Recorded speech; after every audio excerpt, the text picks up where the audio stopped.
Los 365 días del año, Canal 44 está presente en los hogares fronterizos, ofreciendo una televisión de calidad. Nuestro compromiso es mantener informado y entretenido a aquellos que durante 31 años nos han sintonizado.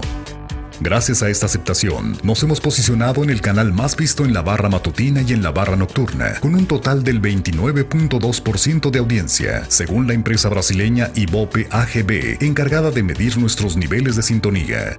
La programación está dirigida a todo tipo de público. La diversidad de programas ha cautivado principalmente a los jefes de familia con el 40.4% y a las amas de casa con el 48.3% de audiencia. Nuestro compromiso con la comunidad va más allá de solo informar. Con esto, se ha logrado colocar a los noticieros de la empresa como líderes de opinión en todas nuestras emisiones informativas. Porque desde que usted se levanta hasta que se duerme, Canal 44 lo tendrá al tanto de lo que sucede en la ciudad y el estado con enlaces en vivo desde el lugar donde ocurre la noticia, de forma veraz y al instante, de lunes a domingo, todos los días del año.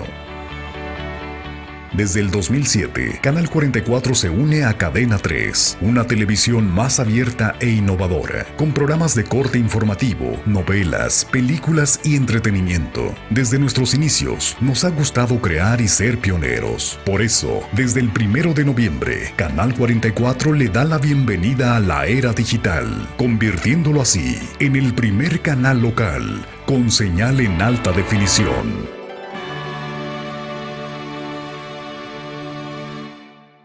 XHIJ Televisión, Canal 44, el canal de las noticias, ahora en alta definición.